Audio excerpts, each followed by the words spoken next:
In this video, I'm going to demonstrate a solution to the problem of very long cable runs. For example, here you've got your NVR, and this is on one side of the site. This is just a small NVR just for the explanation. And then you've got your cameras on the other side. And the distance between the NVR and the cameras, or the NVR and the switch, whichever you're using or whatever in the middle, is very long. Maybe it's 50 meters, maybe it's 3 kilometers. So here you've got your switch on one side of your site, and here you are, maybe it's at the gate, or maybe it's on farm fences, whatever it is, the distance is very far, and to get cables all the way and running trenches is quite a mission and quite expensive. So what about doing a wireless link? So here I have the LigoDLB series, and here you are seeing them. And what this is a radio transceiver. That means it can send and receive concurrently. So these are interchangeable. So think about this. All you'll need is one of these on that side by your NVR side, and one of these on your camera side. And then they face each other, and then they perform the data transmission, so you don't have to run the cable. So what does that mean in terms of practical part of your installation? All right, so on each side of the wireless transceivers, you will need a little power supply, because this runs at 24 volts. So here's a little power supply that will come with it. This happens to be 100 to 240 volt, 50 to 60 hertz, and it's 0.75 amp max. So why am I reading that to you? Because it is not country specific, because of the power supply and the frequency. So this is giving you a DC output of 24 volts at 0.5 amp. So you're looking at low power transmissions here. Just having a look at the spec, they're saying they can reach 10 kilometers and 15 kilometers in a different mode. Now, if you want to know all the details, I have another video, the complete setup and configuration of the DLB 5-20 AC. So what I'm doing today is showing you the practical aspects and getting it going so you can see what it looks like when it's on site. All right, so you can see there's where the power over Ethernet cable, your Cat5 or Cat6, whatever you're going to use, is going to come there. Now, what's happened here is there's a little gland, so you'll obviously have to terminate or put your RJ45 on after you've threaded it through. Look, that can go through, but then don't forget about the gland, so you'll have to have that cut off and then put your wire in, and then put the then do the crimping. So this comes like this, and you can see the rubber O-ring, and that fastens like that. So all you'll see is the cable coming out, which will be run depending on the length of your the height of where you'll be installing this, because it's got to come to your power over little Ethernet little power supply here. And what's happening is this little box is going to give your wireless radio, your transceiver, some DC voltage to get going, and then you'll see the little bar graph here acknowledging the power on and the signal strength. So that goes like that, and then it would look like this, and then this has to be plugged into an outlet. So that means that at your site you'll have to have a power supply. If you don't, it's still fine. What you can do is maybe you've got a solar panel with some batteries, and then maybe an inverter, or maybe you can go straight to the 24 volts. So it's up to you. So there you will have to plug this into your mains, and thereafter you can connect your camera. So this camera requires power over Ethernet, so you might have to have, I don't know, on your side you probably will have your power over Ethernet switch for all your cameras on that side of your installation. And those people who are paying great attention will know that this is not a power over Ethernet switch. This is an intelligent switch, but I'm just using it as an example. Imagine this was a power over Ethernet switch, just your regular power over Ethernet switch. So I'm just saying you'll get your power from there, and then you'll have all your cameras on your site side, maybe your the far end of your building, or maybe the gate to the guest house, or whatever it is. And there we go. So that's the complete installation on the one side. Right, on the NVR side, you would have your little network, and maybe you've got a little switch there as well. So there would be your NVR side, and then what would happen is you would just have to connect the other side of the link between these two transceivers. So this side would have to be plugged directly into your switch, and don't forget that it also has its own power cable. So we would match the configuration on the site side to the receiver, well, to the server side or the NVR side. So that will go transceiver, power supply, LAN, switch, or transceiver, power supply straight to NVR for a small network if you don't have a switch. And maybe your little NVR has a few ports here on the back.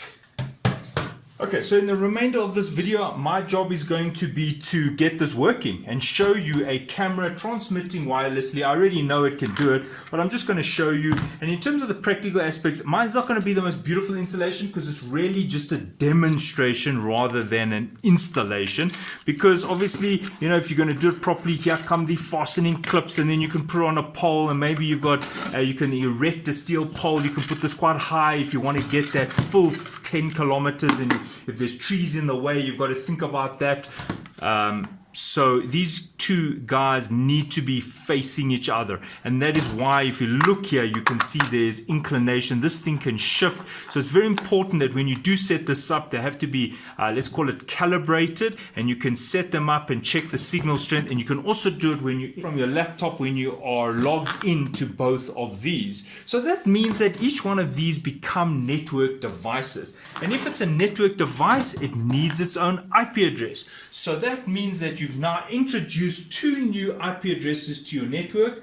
So in this case, I've given them addresses. I've called this number 89 and this is 88. Although the default IP address for the unit will be 192.168.2.66 and the password is admin01 login admin. Okay, so I've already set this up. I've done some tests. I've been running for a little while. So I've set it up in terms of my own IP address range, because if I start introducing a 192.168, it's not going to make any sense because I'm using a 10.0.0 network, and so are all my cameras on that range. So if you don't know what I'm talking about, then please watch my other videos in terms of how to set this up or how to set up IP addresses for your cameras. All right, so now what I'm going to go and do is I'm going to go and install each one of these on each side of my installation. So this is going to be on the server side. So I'm going to go now and install this one on the server side, and then I'm going to go outdoors and install this on the gate side. In my case, it's only a 35-meter run, very short,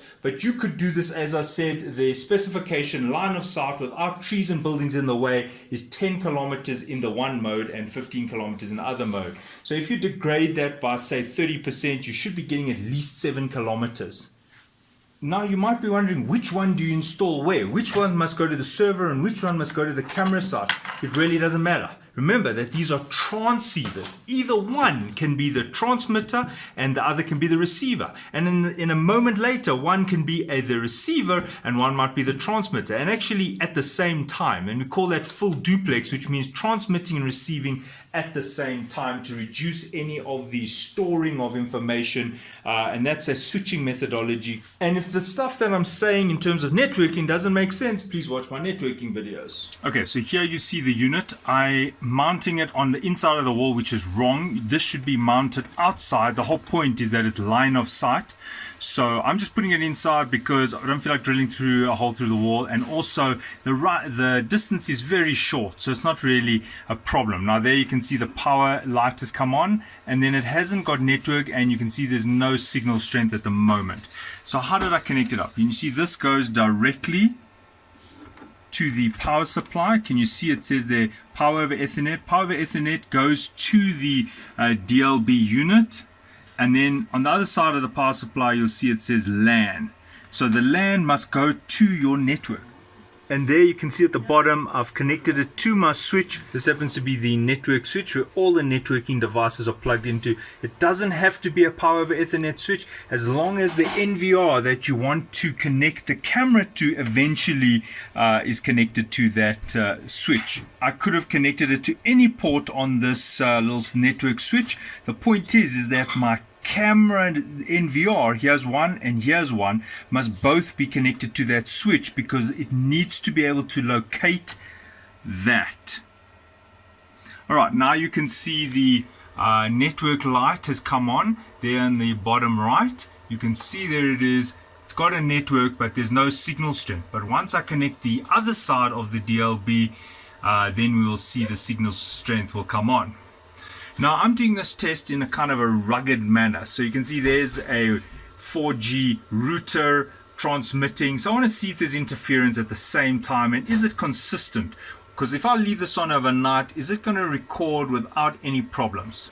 Okay, so on this side I'm done. Now I just need to go to the site, connect up the transceiver, connect up the switch there, power over Ethernet switch, switch it on, connect the cameras and find them on the network. Okay, so what are you looking at? You're looking at the other side of the wall now. Remember that I've installed the DLB, the first unit, where the NVR side is. So I'll call that the server side. Well, you could say a server NVR. All right, so the NVR is sitting over there behind that wall, and that DLB unit is sitting there on the inside of that wall. So where is it facing? Okay, I'm panning the camera to show you where I'm going to be transmitting and receiving to. Right, now, can you see in the corner there I'm pointing to like a white square? Well, guess what? That's the other side. That's the site side. So let's call it the camera side where I'm going to install the cameras. So you can see this run is not very far. This is just call this a laboratory setup. This is just for doing tests. And this is now just under 40 meters. I actually did a walk test. And the link is now between there and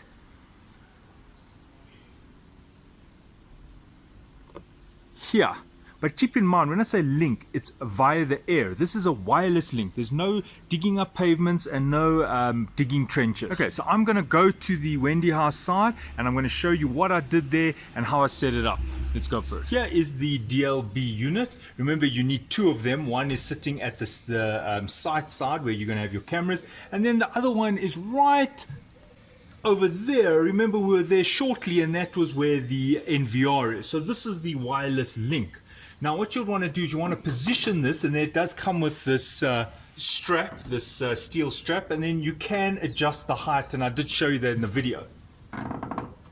Right, I'm just putting that there just so that you can see, call it a marker. So when you look on the camera, you'll see that this might be washed out because it is white. Okay, so there you go. There's the unit. Here comes the wire, the power over Ethernet wire. And this is the layout. The power over Ethernet goes to the DLB. Obviously, you'll run a nice a long cable and hide it and put it in trunking. And then there's the LAN. So this is going to connect to your cameras. Maybe you've got more than one camera, so maybe you've got some cameras at your gate and so forth. So this is just kind of your link to your network that is on this side of your installation. Alright, so here is my power over Ethernet switch. I've only got one camera connected, and this is the data link. So this is coming from the little power over Ethernet power supply. Remember that this is from the DLB, and then there this goes to the camera. And then obviously all of this does need power, so you'll need an outlet at this part of your site. Okay, so there's the camera up there, and can you see the camera is looking at the DLB and what's in front of it, and that means the camera should see the DLB with the bricks in front, and I'll show you that on the screen shortly. So in sum, I'm just going to summarize the layout here. There's the LigoDLB, there's the cable from it. It needs to be powered with 24 volts, so therefore you need to inject using a power over Ethernet little switch here. So there we go, power over Ethernet gives the 24 volts, and then there's the signal wire, because this has to be connected to your local network here, and this is where the cameras are. Remember, this is the camera side. So then from there, I'm following this yellow cable. I don't know if you can see, here is my little power over Ethernet switch on the camera side, and I only have one camera connected for now. There it is, but you could populate this, and the bandwidth on the LigoDLB is pretty impressive. So you could put your 8 cameras here and have them 4 megapixels, whatever, Now, why I'm showing you this picture is, remember that in front of this Wendy house are some bricks, and then there you can see the DLB. So this is a similar viewpoint that you'll see from the camera, just proving to you that the camera is being connected to this side of the site, and I will now show you that camera view shortly. Okay, so what you're seeing now is the screen of my computer, and this is the login screen to the two DLB units. Now remember, there are two, and that's why you have to configure two of them. Now if you look at the top of the page here, you can see it says 88, 89, 88, 89, right. So my network is running on the 10 range, and that is why I have 88 and 89. Remember, on your network, you might use the default of the LiGo unit. Now, if none of this makes sense, please watch. I've got a complete tutorial on how to set these up. All right, so remember the admin and the username and password. I did show you the little picture of it, and I'm just going to log into both of them at the same time. So but the mere fact that I can log into both of them is showing me that they are linked, meaning that the one on the camera side is online, and the one that is on my network on the server or the NVR side is also online. So what is important is this. Can you see that there it says the operating mode? Can you see that you can change the personality? It says the access point. So it's important that the one is called an access point and the other is called the station. If they are not configured in the correct format here, then it won't work. So if they're both as station, they won't allow you to stream your cameras. Okay, you will need to set up your little network aspects, your IP address and things like that. So this is where you'll do it. There you see, that's where I put the 88 and the 89. And in my case, 88 is the station. So this is the one which is at the NVR. So this is the one that was kind of behind that wall, while this is the one that was at the Wendy house. And this one we are calling the access point. Right, now look here what it says. It's got the CPU load. It tells you the uptime. And then it shows you that it's connected to a station. So the access point is connected to a station. And you can see the signal strength there is full. And then here it's showing me that the signal strength is fair.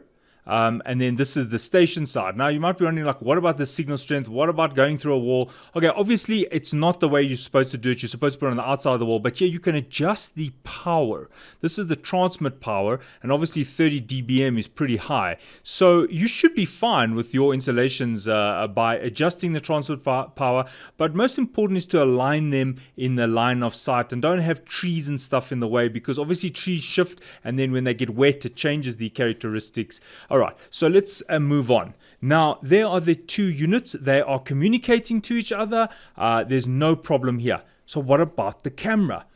Okay, so the last step is to get the camera linked to your NVR. So obviously you got to log into your NVR. So I have a few NVRs, and this one happens to be 10.0.0.250. Note that the LigoDLB was 10.0.0.88. You see, they're in the same range. And that's one of the reasons why I changed the default IP address of the DLB to the 10 range, because my cameras are already on that range. All right, so I just need to log into my NVR, because what I'm trying to do is link that or register that new camera onto my NVR so it can continuously stream. So you follow the same procedures. You see there, I do the device search as you would have normally done to look for a camera. And there it is. Can you see? 10.0.0.85. Now, you probably don't know that that is the camera, because I do. I've already checked that. So I will say add. And I've added it, and let's have a look at what the camera is seeing. Now, there you can see that is the viewpoint from the camera. So I've added it, and let's look at the preview to get a better picture. So you can see that that is the stream. There is no jitter. It's streaming perfectly, even with the through the wall. using the DLB through the wall. Look at that, it's perfect. Obviously it's not the greatest picture because I'm just facing the ground, but what I wanted to show you is the viewpoint from the camera. That is the DLB on the access point side. So remember I put that little drill bit in there just so that you would know that that is it. I thought this would happen, you wouldn't be able to identify it because of the shadowing. So there you go, there is the camera. It's now streaming. It has been streaming for the last 2 hours, and the resolution is at the maximum. There's no issue about the bandwidth. The throughput is perfect. So let me just help you with one more technical aspect. So you've registered your camera and you're good to go. So now if I look here at my preview, I've got one camera there, I've got another camera here, and believe it or not, that camera is shining or viewing that Wendy house. So this camera is connected directly to my NVR, while this one is coming via the wireless link, just by the way. So I'm now having 2 cameras coming via different platforms. One is coming via Ethernet, hardwired, and the one is coming via Ethernet, then via over the air, wireless, and then via Ethernet again. So just showing you that there are multiple methods of getting your cameras connected to your NVR. All right, so what technical challenge did I face? Yes, there is one, and that is finding this camera. Now, I did just show you how I found it, but by the way, it wasn't that easy. See, there's the camera, 10.0.0.10. But it wasn't that easy to find it because the IP address was not in the same range. So I used this software tool called Config Tool. I do have a video showing this. If you cannot find your camera on your network, then you use this config tool. Remember, why do you need to use this? Because if I was plugging the camera directly into the back of the NVR will deal with the IP address conflict and it will give you the opportunity to change it. But when you plug in a camera into a power over Ethernet switch, you might find that you have to manually change the IP address into the range of the NVR's range. So that is the technical step. If you don't know what I'm talking about, please go and watch the video on how to locate an IP a camera when you can't. It's not coming up on your NVR. All right, so that brings me to the end of this video. I'll just show you the login screen of the Ligo one more time. There you go. There are some cool features. You can have a look at the traffic management. There is even a graph somewhere showing you the loading.